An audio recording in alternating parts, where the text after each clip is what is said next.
Today is the 88th day of the year, which means a day to celebrate the 88 keys on a standard piano. I celebrate piano players all over the world, especially my mom and other family members who play the piano. And I celebrate Chris Knoll, who composed Elevated Intentions for Your Positive Imprint. And of course, I celebrate today's guest, piano player and amazing entrepreneur, Michael Hemsworth. Music brings harmony to the world. And one of my favorite stats is that some of the discriminatory listening that you learn as a child stays with you for life. When I get to 70, and if I have suffered hearing loss, I actually statistically will be better equipped to still hear and communicate with other people. It combats things loneliness in older age because I actually can better stay connected to the world through my listening skills that I got just from taking 2 years of piano when I was 7 years old. Your positive imprint. Stories are everywhere. People and their positive action inspire positive achievements. Your PI could mean the world to you. Get ready for your positive imprint. Hello there, I'm Catherine, your host of this variety show podcast. Your positive imprint is transforming how we live today for a more sustainable tomorrow through education and information. Your own positive actions inspire change. Follow me on Instagram and my YouTube channel, Your Positive Imprint, and you can also follow me on Facebook and connect with me on LinkedIn. Check out my website, yourpositiveimprint.com, where you can learn more about the podcast and sign up for email updates. Thank you so much for listening. Music by the legendary and talented Chris Knoll. ChrisKnoll.com. ChrisNole. Thank you again for listening and for your support of this podcast. Your Positive Imprint. What's your PI? Today, I am thrilled to welcome my guest, Michael Hemsworth, who is an accomplished author, talented piano musician, and dedicated business owner. His journey began in a challenging environment, having lost his dad at a young age. But he grew up unaware of these remarkable talents that he's going to share today. He firmly believes that creativity is a vital component of happiness and joy, as well as a means to leave positive imprints on the world. He is the author of Mr. Michael's Music Maker Manual, A Parent's Guide to Growing Creative Children, which we will explore further in our discussion today. Additionally, he is the founder and owner of New Songs, a thriving music school that serves over 1,300 students each week. Michael's vision is to nurture musical talent in everybody who walks through his doors, and I admire his core values of curiosity, acceptance, respect, and expression. Michael Hemsworth, welcome to Your Positive Imprint. So thrilled to have you. Yeah, thank you for having me. You have this background which is not unfamiliar to others. You have New Songs music. It's been a while since you started your own business, and you were young when you started, and it was a struggle. Yeah. And look where it is today. How did you do it? In Part 1, Episode 237, Michael Hemsworth shares how music invigorates our brain circuits and how playing an instrument enhances our fine motor skills. Now in Part 2, he returns to share the secrets of establishing his music empire at the very young age of 19 years old. Michael Hemsworth now, Part 2. Yeah. I mean, the biggest business advice, I think, is just don't give up on stuff. Just don't give up. You know, I started as a 20-year-old and I was teaching out of the spare room in the duplex that we rented as a newly married couple.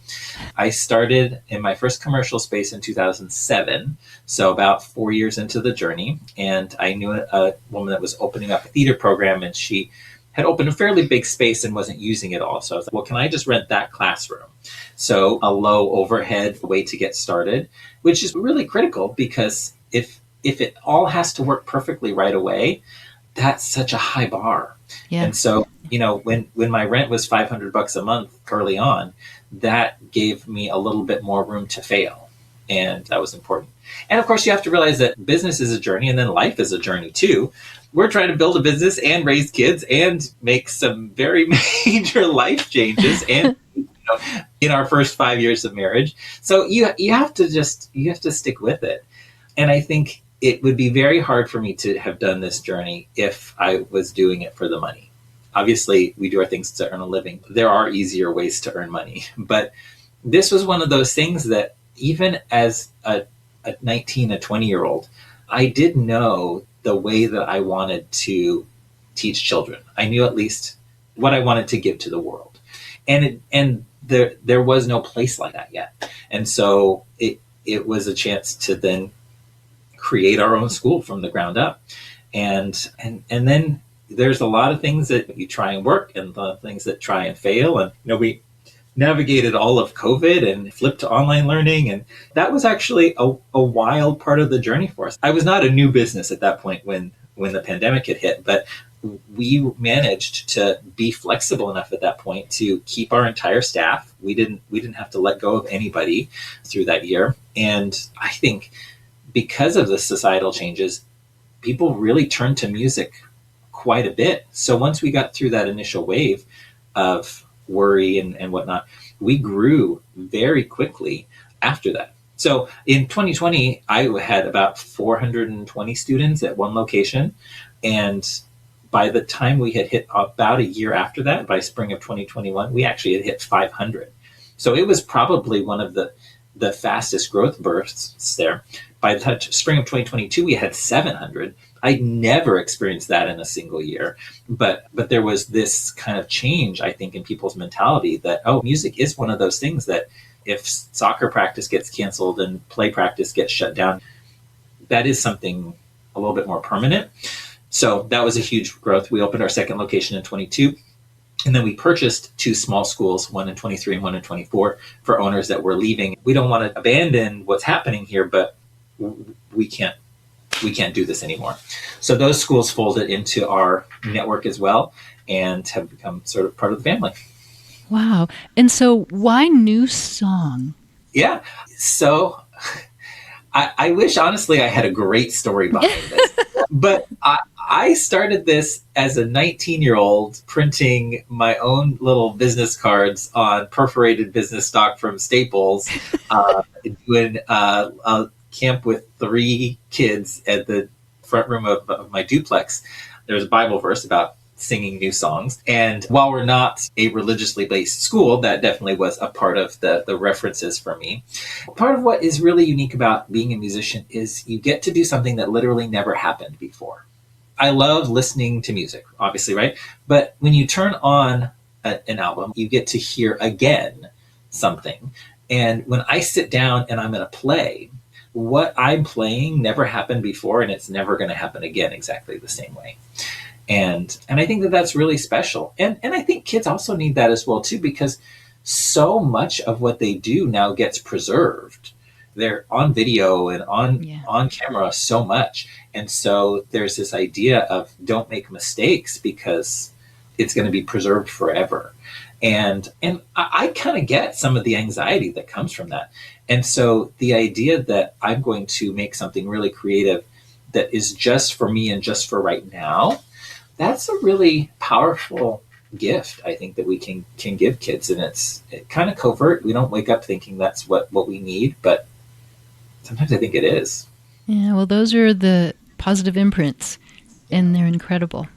Yeah, so I know we're short on time here, but right quick, you started looking into the future at the age of 19, and you also lost your dad at the age of 19, at a very young age, so sorry. Did that have any impact on your thoughts in the future, his modeling, his role modeling, anything that he had said that you wanted to keep that part of you with him? Yeah. My dad is such an interesting figure in my life. My parents are very opposite. There's an analogy actually in the book that's not mine, but that I hearken to a lot, the carpenter and the gardener. The idea of a carpenter that you kind of have this fixed outcome in mind at the beginning that you're trying to replicate. And the gardener that, I have an idea of the direction I want to go, but you can't really control the pumpkins are all going to look this and the flowers are all going to look this. And so you have these two models, and it applies to parenting. I think it applies to a lot of things in life. And my two parents were definitely the epitome of those two sides. My mom was always trying to look for the right blueprint that was going to create the best result. And she's that for herself as well, too. I mean, I love that about her. She's always constantly started a new challenge. Mom, why are you doing this challenge of spending only $25 at the grocery store a week? And she's like, well, just to see if I can, because it's this model. And she just wants to see if she can follow the plan and hit the mark. And it's wonderful. And my dad was very much, let's get in the car and let's just figure out where we're going to stop when we get there. Oh, so more free-spirited. Absolutely free-spirited. And I mean, I have so many fun stories about things that, kind of worked out, but not exactly. We tried to tie the Christmas tree on the top of the car, but we didn't necessarily have all the tools, or you forgot to do, all of these things where, we didn't follow all the steps of the plan. And so the results were very much, let's see what happens. And I didn't necessarily appreciate that side of him as a child as I did as an adult. So yes, my dad passed really the week after I got married as a 19-year-old. So there's many ways that as an adult, as a parent, all those things, I have to take that through reflection as opposed to being able to experience that with him. But I am so much more the gardener now than I ever expected that I would be. I think being a musician too, part of that journey of self-acceptance and just realizing, there's not just one destination here, that I have to end up in new songs as a company has to look exactly this, or, I don't have to write a book and get exactly these ratings on Amazon or make exactly this much money. I can follow the thing that I feel is genuine and true to me, and I can work and cultivate it, have that gardening mentality that I am working hard on the soil, but I'm also going to accept what comes out of that.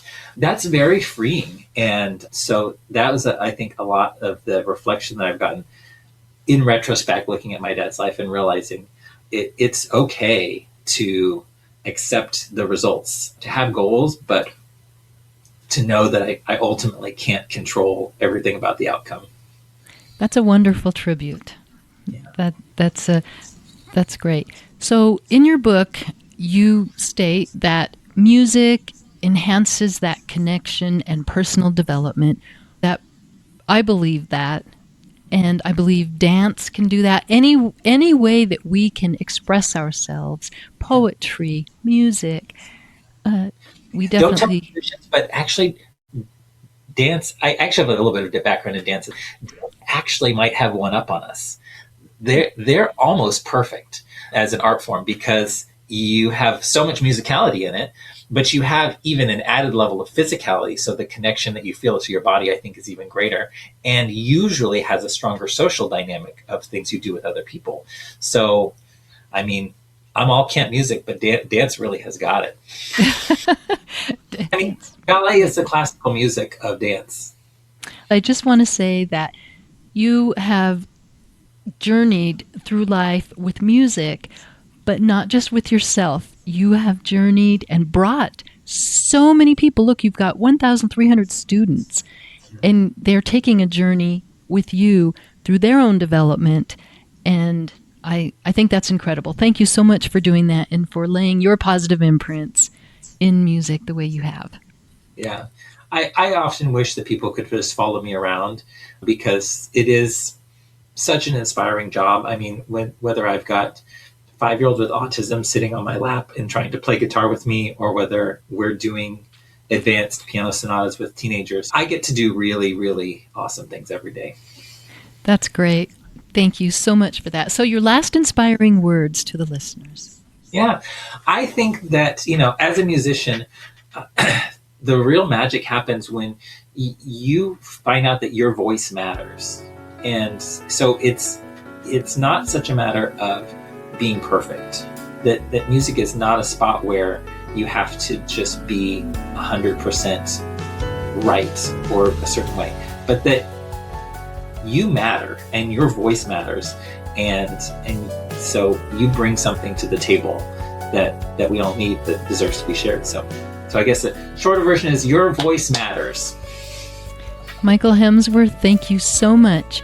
You can learn more about Michael Hemsworth by going to newsongsmusic.com, and you can go to Amazon for his book, Mr. Michael's Music Maker Manual, A Parent's Guide to Growing Creative Children.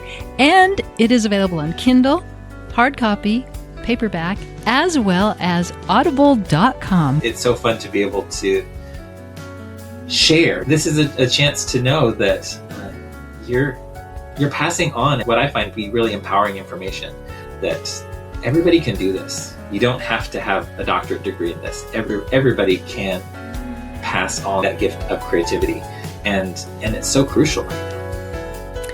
Thank you for those last wonderful, inspiring words, Michael Hemsworth.